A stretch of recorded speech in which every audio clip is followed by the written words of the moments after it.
Buenas tardes a todos. En esta oportunidad tenemos el agrado de presentar a la doctora Leticia Brambila Paz, quien nos va a compartir su charla titulada Subvariedades del espacio móvil y de datos vectoriales. La doctora Leticia hizo su licenciatura en la Facultad de Ciencias de la UNAM, luego estudió su maestría en la Universidad de Warwick, en Inglaterra, y posteriormente hizo sus estudios de doctorado en la Universidad de Swansea, en Gales, Reino Unido. Su tesis de doctorado se llamó Homomorfismos de haces vectoriales sobre una superficie de Riemann compacta bajo la dirección del doctor Alan Thomas. A su regreso a México, la doctora Leticia trabajó en la UAM Iztapalapa y en 1998 se incorporó al CIMAT. Es miembro de la Academia Mexicana de Ciencias, miembro del SNI nivel 3, ha sido investigadora asociada del Centro Internacional de Física Teórica en Trieste, Italia, y ha realizado estancias de investigación en países como Chile, Colombia, Brasil, India, Australia, Inglaterra, Italia, España, Alemania, entre otros. Actualmente es presidenta del Grupo Internacional de Investigación en Haces Vectoriales sobre curvas algebraicas. Doctora Leticia, muchas gracias por aceptar nuestra invitación a este seminario y a partir de este momento les cedo la palabra.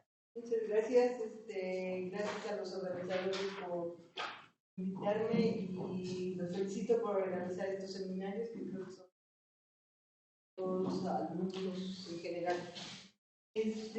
Voy a... La plática va a consistir primero en una introducción.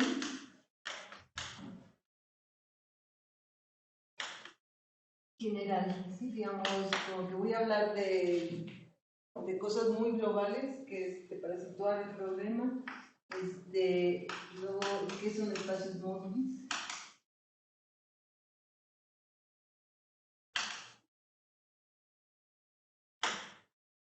¿Cómo se llama? El espacio móvil ya se estables el rango n grado d sobre una curva, y de lo último serían las subvariedades de n. Por favor, si algo no queda claro, me pueden interrumpir durante la plática. Se trata de que nos comuniquemos, entonces lo que no entiendan me van diciendo, ¿sí? Entonces, de introducción, primero fijo la notación o fijo qué es lo que voy a usar. Yo voy a trabajar en los complejos.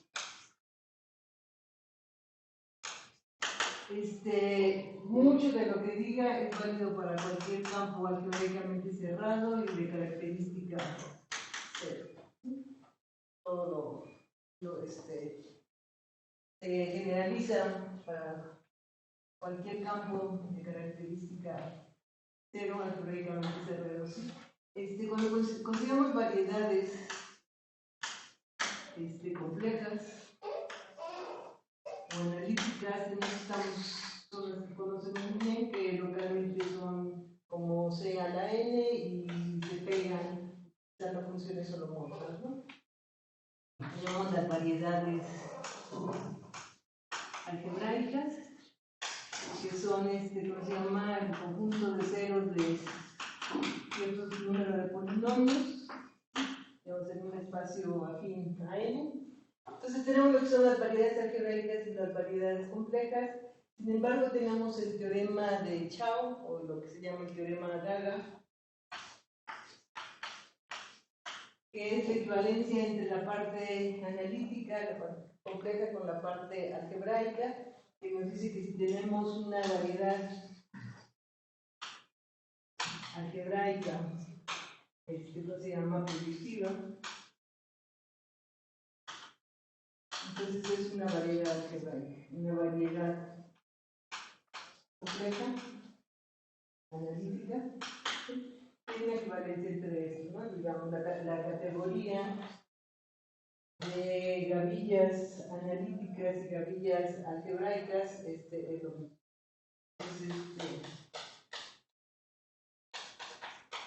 Entonces, por eso trabajo en los complejos, porque muchas propiedades de los complejos las podemos extender a las propiedades de las variedades algebraicas, ¿sí? Por simplicidad voy a trabajar con variedades compactas, irreducibles, no singulares, pero mucho de lo que diga puede pasar. Lo único, digamos, estoy tratando de evitar cosas que se vayan al extremo, o cosas por dos partes, o posibilidades que pueden complicar más todo lo que voy a platicar, pero ya cuando uno profundiza, sí, ¿cómo se llama? Sí se puede hablar con variedades no compactas, con variedades reducibles y no aceptables. Entonces, una de las cosas es, queremos estudiar variedades algebraicas. Entonces, una manera de estudiar las variedades algebraicas es ver las propiedades, ¿no?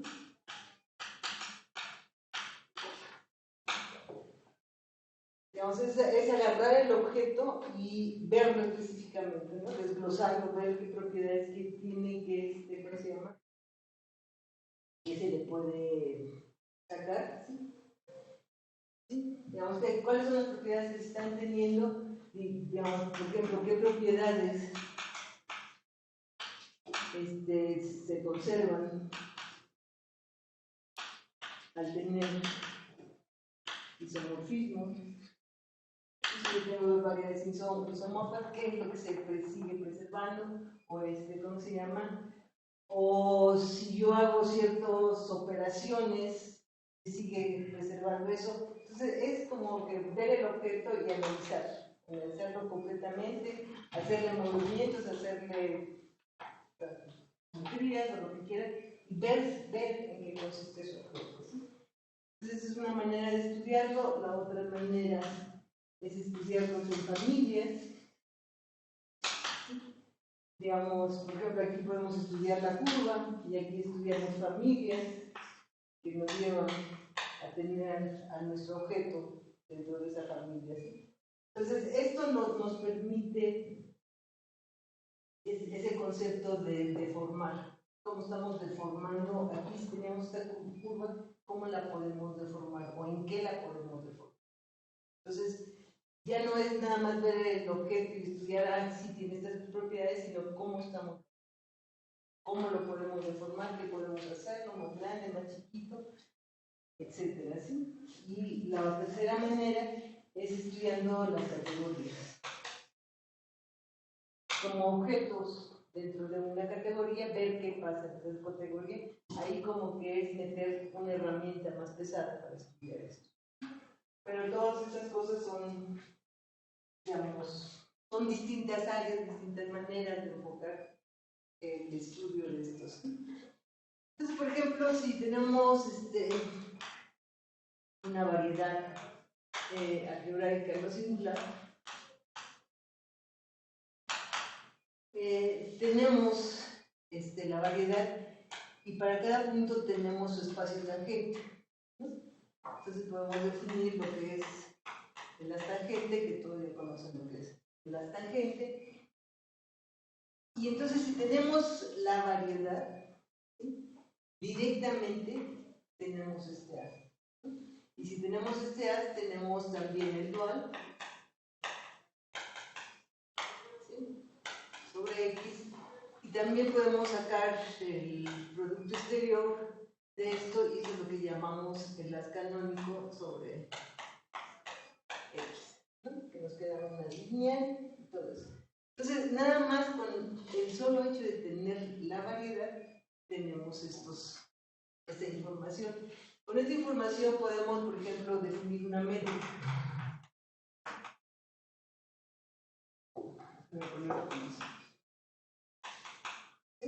Podemos definir lo que es una métrica, definiendo la métrica en cada uno de los espacios. Y definimos una métrica, nada más la movemos conforme está variando las tangentes. Entonces, si ya tenemos la variedad, podemos definir una métrica. Entonces, podemos clasificar nuestras variedades, aquellas que admiten una métrica Einstein o una métrica Kerr-Einstein, o dependiendo de qué métricas puedan tener. Si tenemos la métrica, podemos hablar de la curvatura. También podemos separarlas por Por ejemplo, si la curvatura es positiva, es lo que llamamos las variedades de Fano. Si la positiva, ¿cómo se llama? La curvatura es cero, es lo que llamamos las variedades Calabi-Yau. Y si la curvatura es negativa, ¿cómo se llama? Sí, negativa, es lo que son variedades de tipo general.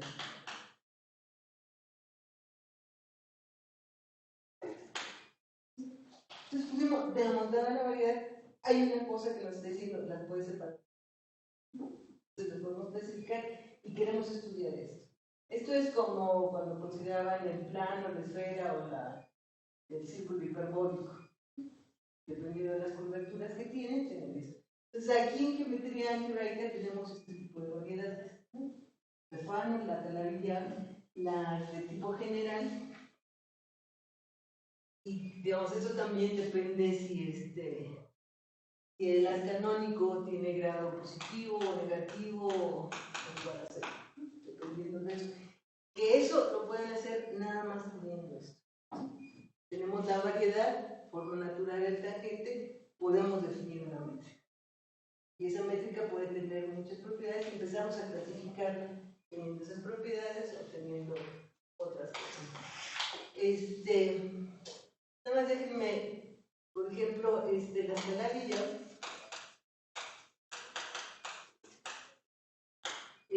Son variedades que son muy relevantes, sobre todo para los físicos, porque ellos consideran, o ellos estudian R10.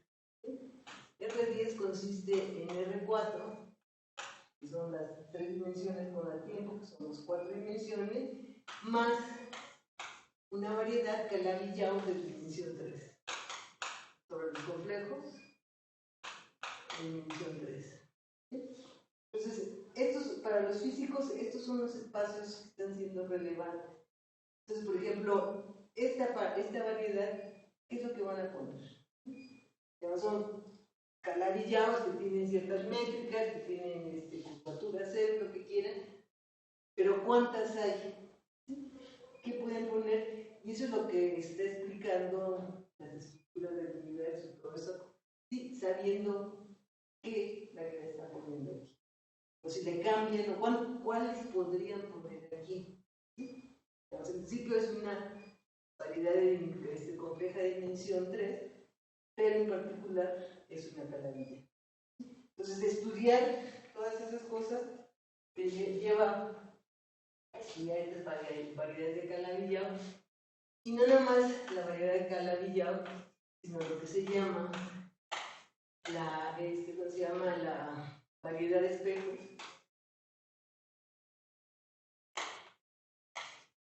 La de mirror symmetry.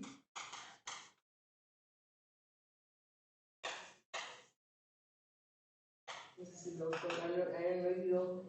Y son, cuando se está hablando de la mirror symmetry, de la variedad espejo, es porque si consideran la categoría de las gavillas coherentes en la variedad Calabi-Yau, la variedad espejo es una variedad sintética.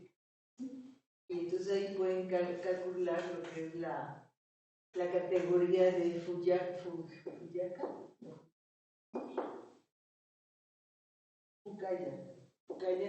que en esta estamos viendo las variedades lagrangianas que hay aquí, ¿no? Entonces, se dice que son variedades espejo o mirror symmetry si hay una equivalencia en la categoría. Entonces, digamos, todo este procedimiento es relevante, son saber cómo clasificar las variedades, saber cuál es la variedad, ¿no?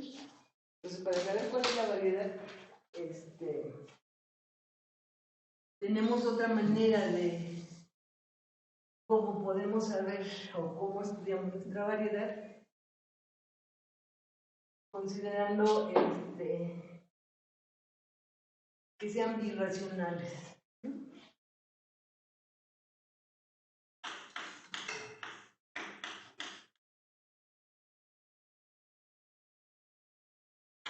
¿Qué significa que dos variedades son birracionales? X y X' sean birracionales. Cuando estamos teniendo una variedad, por ejemplo, si tienen ahí, si le quito un punto, es como que no va a haber mucha diferencia, ¿no? Pues si estoy en la recta y le quito un punto, más. Si no estudiar cosas geométricas, quitarle un punto, pues no, nada. O si le quito aquí una raya, o si le quito una línea. Entonces, si tengo mi variedad algebraica, si le quito algo, no estoy perdiendo mucho.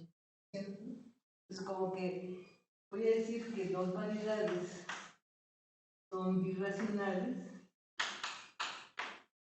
si hay conjuntos suficientemente grandes, que en geometría algebraica se llaman objetos, de tal manera que estos sí son iguales, estos sí son isomorfos. ¿Sí? Esas partes son isomorfos, pero lo que me falta para que sean un isomorfismo global es muy chiquito. Aunque si yo a una cosa muy grande le quito un punto, o le quito una línea, o le quito un centro, no estoy quitando nada. Entonces, quiero estudiar estas cosas, ¿no? Y ver, bueno, cuál es lo intrínseco de sus objetos que son birracionales. Y aún puedo tener, los ejemplos fáciles son estos, ¿no? Si le pongo el punto, le quito una curva, o le quito una recta, lo que me queda es casi igual, digamos, son casi iguales, aceptando por algo que estoy poniendo por ahí. Entonces si puedo sacar información sobre estos, ¿sí? Pues sería la información que yo tengo para todas las cosas racionales. ¿Sí queda claro? ¿Alguna pregunta? Entonces lo que yo quiero, o lo que se quiere es, se llama el modelo minimal.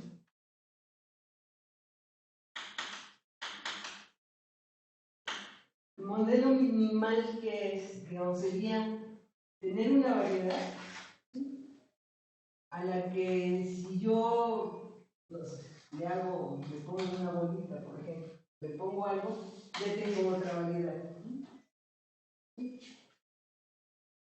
si le quito, si le pongo algo, entonces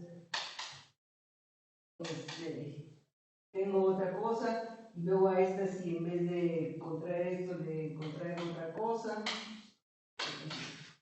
esto contraje esto, ¿sí? Y lo que le estoy haciendo, voy a querer este modelo minimal, o mi variedad va a ser un modelo minimal. Si yo tengo una variedad, si a esta variedad le hago algo, ¿sí? Como los globos, poner esferitas o contraer curvas o hacer cosas, ¿sí? Y todas las otras variedades de la misma dimensión, por supuesto, van a ser una de estas. O sea que el modelo minimal es una variedad que a partir de esa, haciendo lo que se llaman los flip-flops, contrayendo y haciendo explosiones, puedo llegar a cualquier otra variedad que yo tenga. ¿Sí?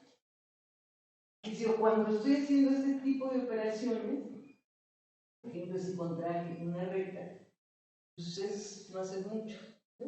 Entonces, como que hay toda una parte que sí va a seguir estando, ¿sí? Pero ya le pusieron cosas, ¿no? Digamos, es como si yo estuviera ahí y le puse bolitas. Geométricamente, que tenga ahí las bolitas, eso me queda lo mismo, digamos, a nivel de qué propiedades está teniendo esto, no me cambia mucho. Si tenía cierto tipo de rectas, si yo puedo contraer esas rectas, no me cambia. ¿Sí? Entonces, para la dimensión 2, para superficie, para la dimensión 1, todas las curvas son irracionales. Para la dimensión 2, lo que se demuestra principalmente es que se tiene el espacio proyectivo, se tiene la proyectización de una lineal sobre una curva de rango 2, o se tiene, ¿cómo se llama? Una fibración de curvas sobre esto, ¿no? Entonces, estos son los modelos minimales para superficie. A partir de hacer dominados y hacer cualquier otra cosa. Entonces, en general, pues eso es lo que se quiere, ¿no? Digamos, ver cuáles son los objetos. Por ejemplo, uno de los grandes problemas es dimensión 3. Vamos a tener, ok, tenemos variedades de Calabi-Yau, tenemos variedades Fanon, tenemos tipos generales, pero ¿cuáles serían lo concreto? Digamos, lo concreto en ese sentido de que tenemos estos espacios. Entonces, esto de ser irracional es otra manera de estar clasificando los objetos. Como decir, bueno, son casi iguales. Bueno, a este le quité un punto, pero no me pasa nada, o le quité una curva, le quité algún plano o algo, cuando son más grandes, ¿no? Una de las cosas importantes es, por ejemplo, se tiene que son Calabi-Yau, que son irracionales, ¿sí? O sea, son casi iguales exceptuando ciertas cosas. Qué pena. Hacen una pregunta en el chat y dice, en dimensión 1, ¿cuál es el modelo mínimo? ¿Se sabe algo de los grupos de Cremona? Entonces, todas las curvas son irracionales, ¿sí? Cualquier curva que tome curvas singulares, no singulares, y si nada más le quitas un punto y es lo mismo. Okay. ¿Y se sabe algo de los grupos de Cremona? Así sí no sé. Y dice, ¿basta los blow-ups? ¿En curvas? Sí, le dicen. Digamos, en curvas sí, pero en general no. Digamos, en curvas sí, digamos, ese es un block. ¿Se acuerdan digamos, sobre todo cuando estamos hablando de curvas complejas? ¿Cómo se llama? Son superficies de Riemann. Y son ponerle orejas a la esfera. Entonces, todas las curvas algebraicas compactas, ¿sí? De género G, es ponerle G orejas. Entonces, ¿cómo se llama? Si tú le pusiste aquí una esfera cerrada, no te cambia nada. Digamos, esos los paños no te afectan. ¿Cómo se llama? Cuando ya te hace cosas más grandes, no nada más es hacer el dominado, sino contraer curvas. Son las curvas de menos 1.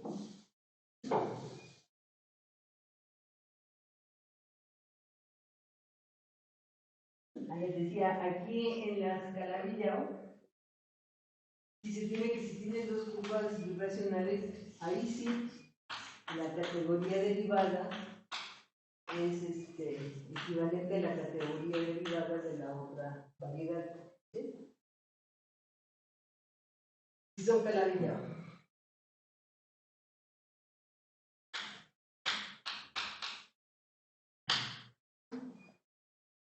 Entonces, por ejemplo, si tenemos ahí una variedad, tenemos su categoría derivada, si tenemos otra vibracional, tenemos otra categoría, etc. Si tenemos, hay una colección de variedades que son Calabi-Yau, son variedades algebraicas en general, tenemos categorías derivadas.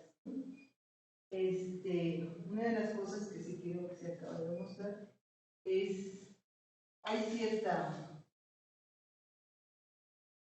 dentro de estas categorías hay una parte que la puedes escribir para todos. Si son birracionales, la categoría derivada de Garillas coherente va a tener una parte que va a coincidir en todas ellas. Entonces, como que uno se pregunta, bueno, ¿cómo es esto? Y bueno, para los que han oído la estabilidad de Cleveland, esto le puede dar un espacio de condiciones de estabilidad. Para cada punto se va a tener un espacio móvil, ¿no? Pero bueno, ¿cómo se llama? Tienes aquí una parte que sí coincide con todas los que son irracionales. Entonces, uno quisiera estudiar esto, porque aquí está, digamos, aquí hay, en esta parte, está la esencia de todas las variedades que son birracionales. Entonces, como que uno quisiera, bueno, si yo tengo esto, ¿qué puedo hacer? ¿Sí? Entonces, digamos, esa parte es súper importante. ¿Sabes a qué corresponde CMX en la parte de variedades? Es decir, sería como el candidato. Sí. Modelo minimal. Sí, no, digamos, no, este es en la categoría derivada. Pues entonces, estos son ¿cómo se llama? Son complejos que cumplen ciertas propiedades. Es una categoría triangulada y a esto ¿cómo se llama? En esto defines lo que serían las condiciones de estabilidad con respecto a esto. Y a estos, a los elementos de aquí, a esos espacios móviles. Entonces está diciendo, si esto está en todos estos, las propiedades que tenga esto van a ser invariantes para todas. Tampoco relacionado con los invariantes de Donaldson, todas cosas. Pero el chiste es, ¿esto cómo lo puedo escribir o qué puedo sacar? ¿Alguna otra pregunta?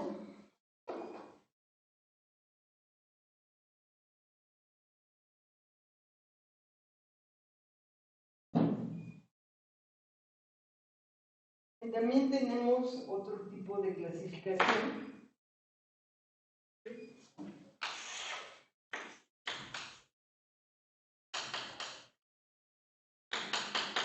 Que es a través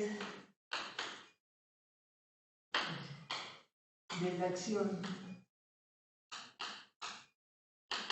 de un grupo. ¿Sí? Entonces, en general, lo que tenemos A es una colección de objetos, geométrico algebraica, ¿sí? Digamos, curvas, variedades, lo que quieran, ¿no? Sistemas coherentes, foliaciones, lo que quieran. Y tenemos la acción de un grupo.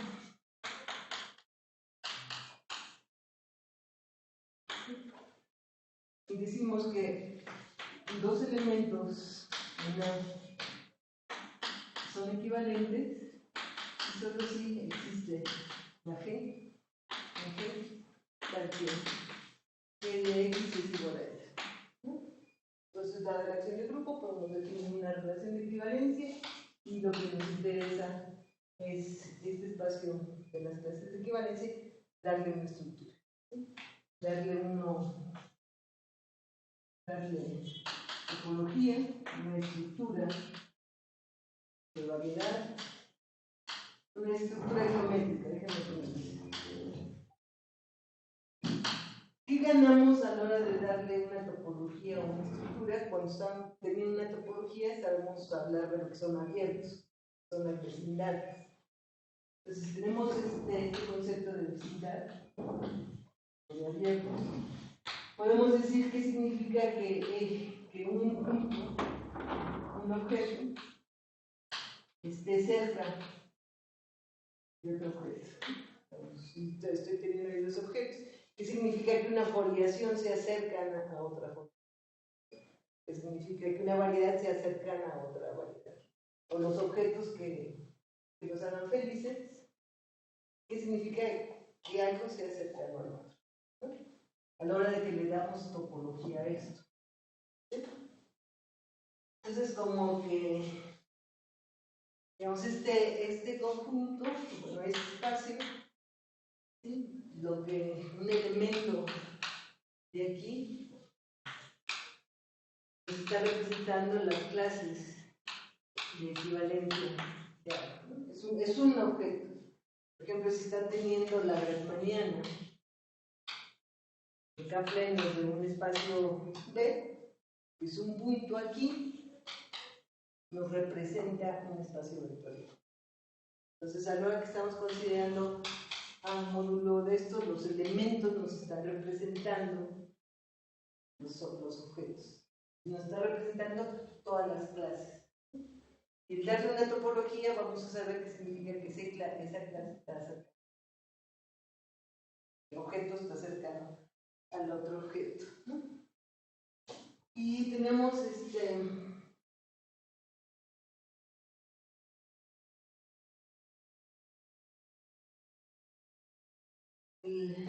ponemos el caso típico y tenemos n más 1 plus C estrella y C n más 1 dado un elemento y un se llama elemento no nulo, entonces tenemos la multiplicación.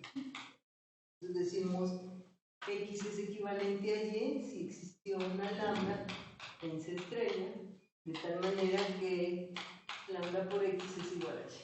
¿No? Eso es perfectamente. ¿Y qué es lo que pasa?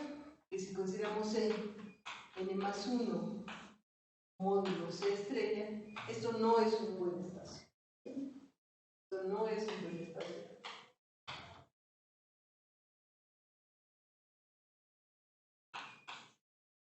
Porque el cero está en todas las clases. Entonces estamos teniendo ahí las órbitas que está haciendo. Entonces, ¿qué es lo que se hace? Pues tenemos el n más 1, que es lo que nos dijeron, quitamos el 0. Si quitamos el 0 y consideramos la acción C estrella, esto sí es un buen espacio, y este es el espacio película que conozco, ¿no? ¿Y aquí qué significa?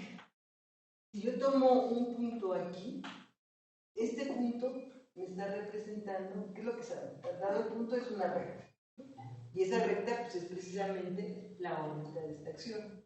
Entonces, este espacio me está representando, un punto aquí me representa todos los puntos que son equivalentes módulo multiplicación por escalar. O me está representando un espacio de órbitas. O es una órbita. ¿Sí? ¿Sí queda claro? Entonces, esto es lo que... Bueno, lo voy a poner aquí. ¿Aquí está bien? Entonces, en general, este ejemplo es lo que nos dice, lo que dice hay que hacer algo. Digamos, si tenemos el espacio A, cuando estamos teniendo los objetos, por general esto es lo que se llama, o lo que queremos que sea un espacio de parámetros. O sea que todos los objetos están ahí. Y lo que queremos es de este espacio A, si tenemos el espacio ahí, lo que queremos es todas las órbitas. Como que separarlo bonito en todas las órbitas, y cuando tomamos el cociente, pues cada punto me representa. ¿Queremos? Pues queremos esto, queremos A, entonces lo que queremos es, hacemos, bueno, esto que también es A por G, esto queremos que tuviera una estructura bonita. Entonces, lo que nos está diciendo este ejemplo tan sencillo es le tienes que quitar algo. ¿Sí? Diciendo, las órbitas, si se están intersectando, nunca vas a tener un buen espacio. Entonces, lo que tenemos que hacer es quitarle algo. Entonces, la pregunta es, ¿qué le quitamos? ¿Sí? Entonces, déjame escribirlo acá para...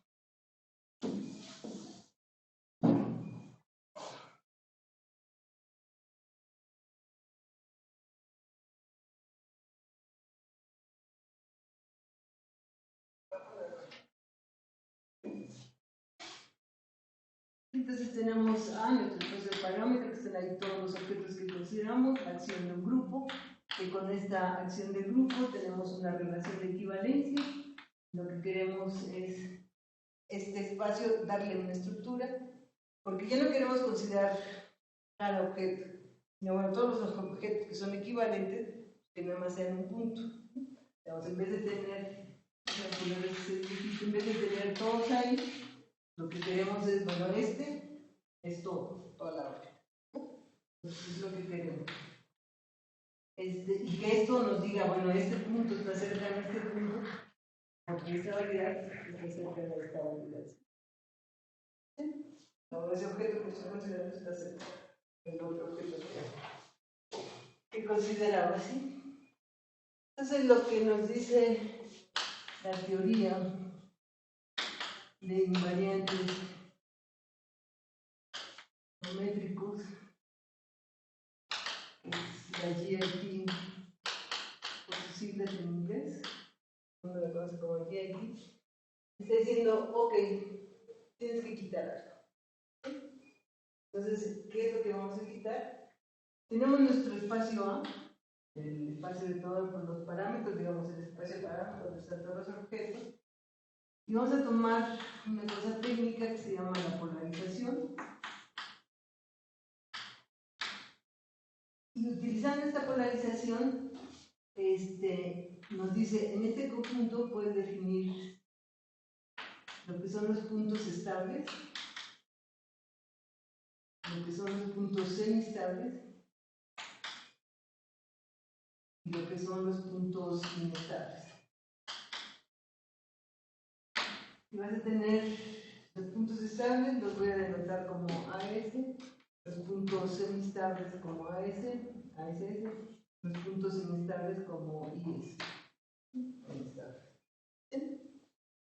Y tiene la propiedad de que los estables están contenidos en los semiestables y que, ¿cómo se llama? Todos los objetos o son semiestables o son inestables. Entonces, lo que dice la teoría es de tu colección, perdón, antes que eso, te dice, ok, tienes esto. ¿Sí? Con este concepto de estabilidad, tú puedes definir otra relación de equivalencia que se llama S, equivalencia. Y con la relación que se tenía, ¿sí?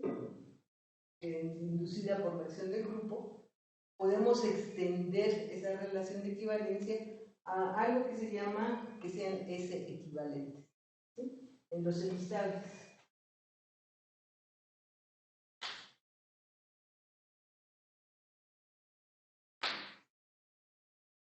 Y como los estables están contenidos en los semiestables, esa equivalencia tiene la propiedad de que si se restringo, si la S equivalencia la restringo a los estables, es la relación de equivalencia que tenía al principio. ¿Sí queda claro? Y digamos,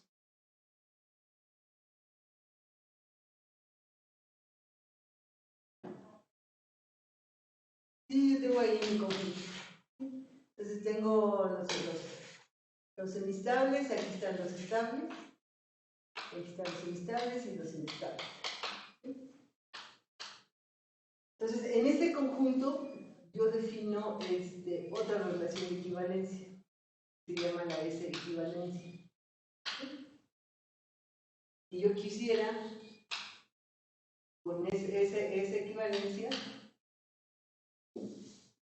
perdón, esa equivalencia lo defino en los semiestables.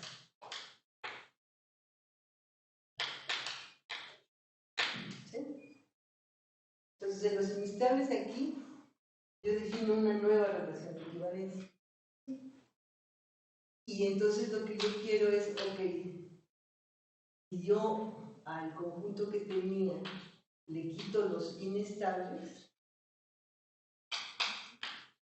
yo le quito los inestables, ya me quedo nada más con inestables. Y ahí yo le puedo dar, ver qué es lo que pasa con la relación de equivalencia, con esta nueva relación de equivalencia.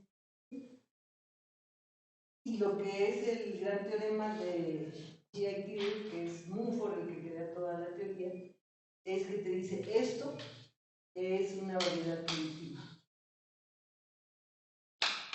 algebraica proyectiva. Déjame ponerle H aquí porque dependió del H que yo tenía. Ahora no nos encanta. ¿Sí? ¿Queda claro? Y esto tiene la propiedad, digamos, si yo le quito los inestables, así como quitarle aquí el seno, le quité los inestables, me quedó algo bien. ¿Sí? Entonces, me queda, y en este caso me quedan los semiestables. ¿Sí? Entonces, los semiestables, que si yo voy a poner la H, para decir estoy hablando de los semiestables con respecto a este H, y aquí estoy teniendo la S equivalencia. Este es un buen espacio, es una variedad proyectiva. Pero dentro de este están los estables, ¿sí? Y esa equivalencia, también con respecto al H, esa equivalencia es la relación de equivalencia que empecé con. ¿Sí? Entonces, esto va a quedar una variedad cuasi proyectiva, digamos, como que es un abierto, y lo cierras con las clases de equivalencia, con la S clase de equivalencia de los estables.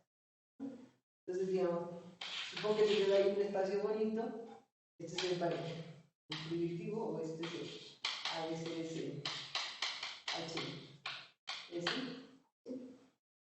Aquí adentro están los estables. Y los estables sí es la relación de equivalencia con la que habías empezado. ¿Quedó claro? Entonces, eso es lo que les dice la GIT. ¿Sí?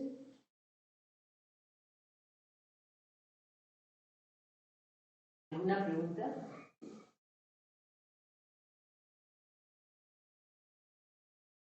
¿Qué papel juega el rol? ¿Qué rol juega el H? Sí, esto es ¿cómo se llama? No quiero meter mucho detalle, es una lineal sobre tu espacio de parámetros, y con eso te permite definir cómo el comportamiento de las órbitas. Y la órbita se está yendo al infinito, cómo es en la cerradura.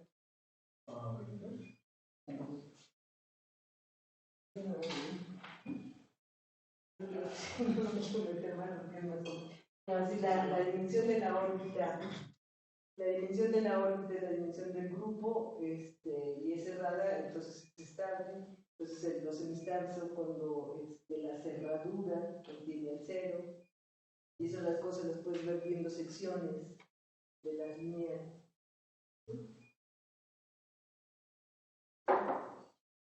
Digamos, está el libro de GRT que hizo Mumford, que a Mumford le dio el premio, la medalla Fields por desarrollar esta teoría. Escribió el libro de teoría invariante. Peter Newsted escribe una como versión más simplificada de lo que es la teoría de invariantes. También está ¿qué? Dolgashov. También tienen una explicación más algebraica, ahorita más se lo estoy platicando, ¿no? Ahí viene con más detalle. Son los libros, Edgar tiene toda la bibliografía. Pero son los clásicos, ¿no? Que te sirven para poder definir cómo son los puntos estables en estables. Entonces, uno de los chistes es y estos son los que se llaman los espacios módulos. El módulo de los estables, el módulo de los semiestables. Entonces, ¿qué están haciendo los espacios módulos? Los espacios módulos son, en este caso, variedades, donde cada punto es una clase de equivalencia de los objetos y tiene propiedades universales. Todos los objetos que quisiste estudiar están aquí, las clases de isomorfismo, y tienen ciertas propiedades universales familia universal, en ciertos casos que se llama entonces espacio módulo. Pero pues tenemos los estables contenidos en los semiestables. Y aquí yo hablé con respecto a una polarización. Si yo cambio la polarización, yo tengo otro espacio módulo, ¿no? Yo voy cambiando las polarizaciones, voy teniendo otros espacios módulos. Y adentro están contenidos los estables, ¿no? ¿Sí? Entonces, una de las preguntas es, ¿qué pasa? ¿No? Digamos, el conjunto de todas las polarizaciones que resultan ser hacer lineales amplios y todo eso, forman lo que se llama un cono amplio, efectivamente es un cono, y te divide ese espacio de todo, este espacio te lo está dividiendo en lo que se llaman los cuartos y las paredes, los chambers walls, y te dice todos los que están en una parte te queda el mismo espacio móvil. El problema es cuando cruzas una de estas paredes. Ahí está cambiando. Puede cambiar, digamos que cuando cruza cambia este módulo con este. Pero ¿qué tanto cambia? ¿Qué tanto cambian esas cosas? Una de las cosas es estudiar precisamente las subvariedades de estos espacios móviles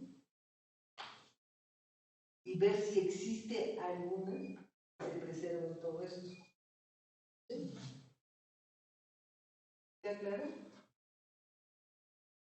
Entonces, sí hay algo. ¿Alguna pregunta de esto? ¿No?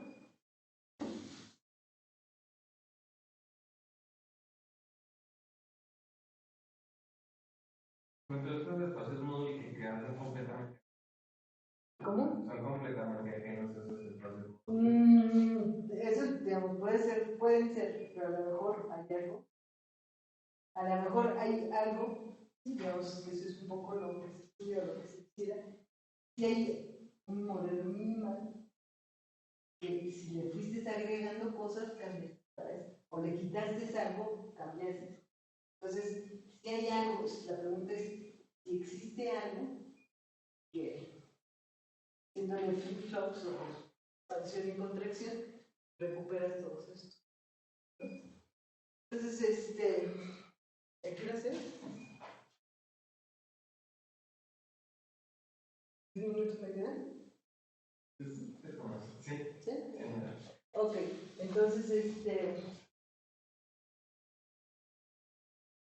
sí, bueno, ¿sí queda claro?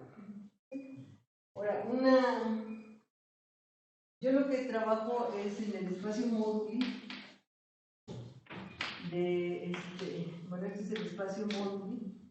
Sí queda claro lo que son los espacios módulos, ¿no? Son estos espacios donde hay una estructura natural en la que te dice cómo están cerca o lejano los puntos, que dependen de la familia. Módulo de haces vectoriales de rango n, grado d, sobre una curva algebraica predictiva de género G mayor igual. Entonces, son los espacios móviles. Y déjenme denotar como MXI. El espacio módulo de los de haces aumentados. Aquí estoy considerando nada más el dato vectorial sobre X, estables, perdón, aquí se hicieron estables. No se puede hacer para semiestables, pero déjenme considerar estables. Los haces estables sobre este. Déjenme denotar de esta manera los haces el haz vectorial con algo más, con una estructura de algo más, lo que quiera. sección, que puede ser varias secciones, una familia, puede ser un endomorfismo, lo que sea. ¿Sí? Entonces, estos espacios. Este no depende de la polarización, porque ahí estamos hablando de curva y no más allá. Pero estos sí dependen de polarizaciones. Entonces, aquí sí vamos a tener esta figura. Vamos a tener varios espacios modos.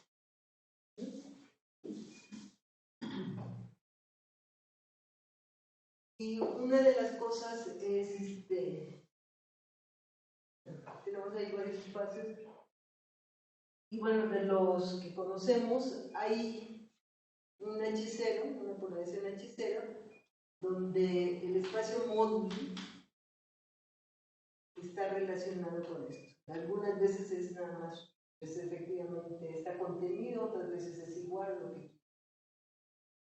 Entonces, de este espacio módulo, a la hora que cambiamos aquí,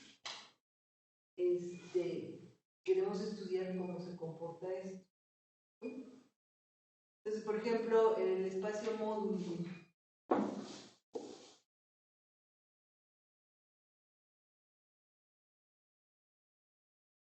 El espacio módulo,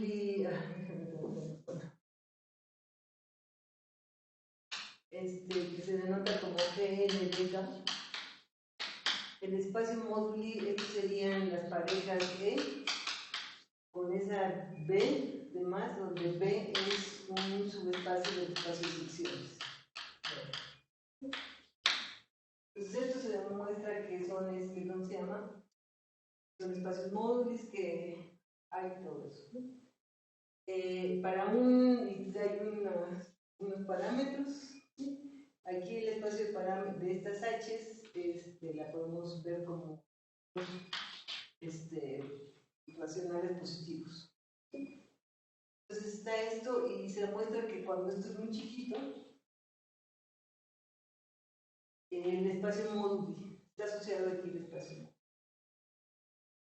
Es una cosa que demostramos con Dermuster y Usha Bosner, es de que aquí existió una cierta subvariedad y esa subvariedad existe en todos los espacios módulos, todos estos espacios módulos.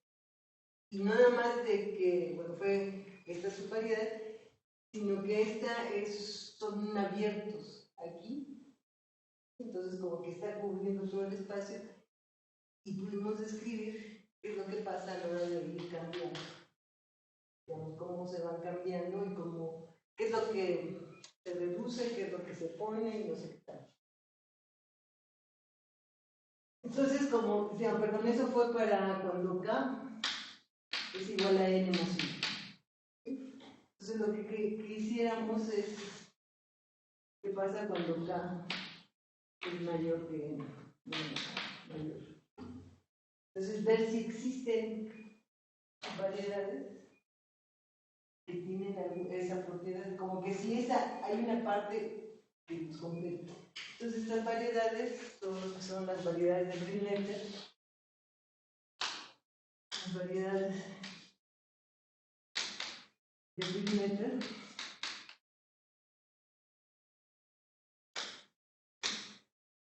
que se denotan como BNDK,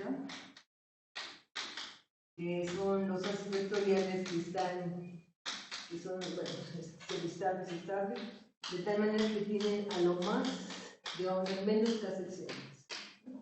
Son las variedades de Green-Letter.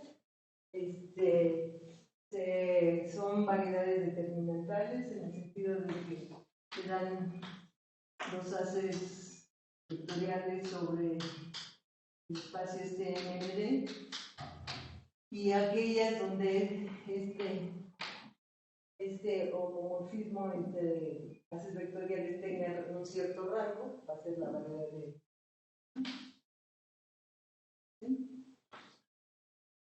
Y entonces, por ser variedad determinantal, tiene un número asociado que es el número de Green-Letter, que es la dimensión de la NDK, menos el número de secciones K por lo que sería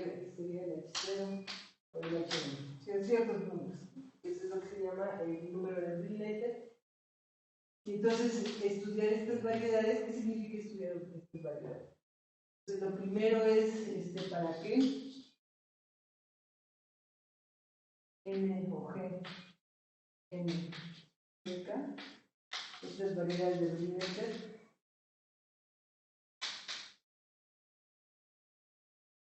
Son distintas del vacío. Si son distintas del vacío, ¿cuál es la dimensión? Las variedades de Brilnetter, ¿cuál es la topología? ¿Son irreducibles, no irreducibles? ¿Cuáles son las singularidades y todo eso? ¿Sí? Entonces, digamos, esto es lo que es la teoría de Brilnetter. Y estudiar estas variedades es para el caso de que estamos hablando de haces lineales, digamos que estaríamos formando haces lineales de la variedad épica.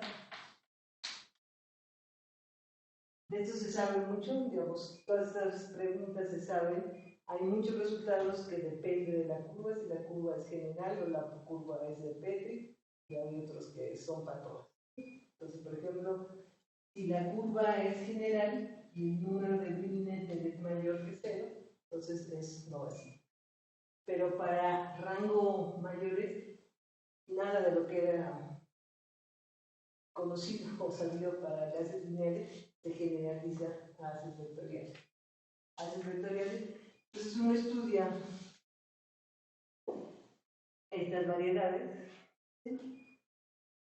A ver si son no vacías, y además para terminar, si yo pongo mu como d entre n y lambda como k entre n, entonces aquí hay una región, sabemos que arriba de esto es vacío. De aquí sabemos cuántas secciones deben tener, y aquí no sabemos, bueno, no se sabía mucho. Entonces, si hay una región, hay una región que sí se sabe, bla, bla, bla, y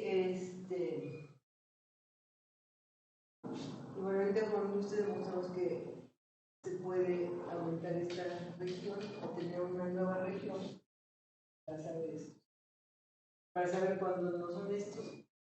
Y lo principal que queremos hacer es, si hay condiciones para que en estos módulos estas variedades de Brilnetter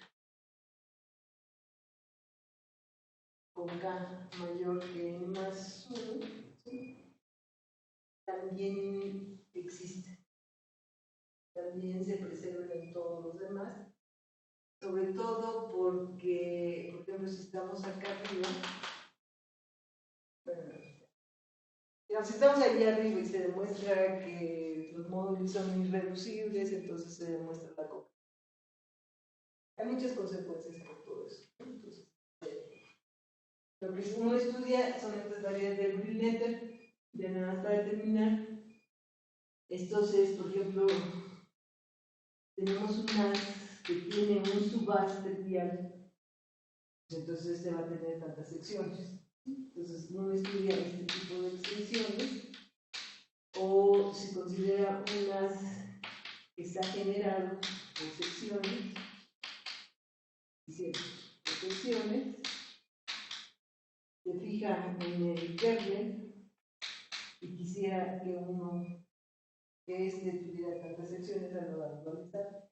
O si tienes uno que ya sabes cuántas secciones tiene y uno toma nada más, por ejemplo, si este tiene L más L' secciones y nada más toma una L, si tiene, ¿cómo se llama aquí? L, este va a tener secciones, ¿no? O si se consideran informaciones elementales de los assets, tienes aquí una lineal y sumas assets lineales, sabes cuántas secciones tienen, entonces este va a tener cuántas secciones. Digamos, en todos los casos el problema es demostrar estabilidad, ¿no? Pero este tipo de extensiones son los que se han usado para cumplir esta región, y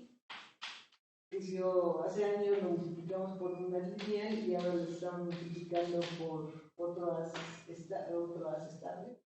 vectorial y estamos teniendo un área más amplia. Se cubre donde sabemos que son obras vacías, el número de milímetros puede ser negativo, entonces no es la que esperábamos. Hay muchas cosas aquí, pero creo que ya me pasé de tiempo. Entonces, hay muchas cosas por estudiar. Eso es todo lo que les quería platicar. No, le agradecemos por favor a la doctora por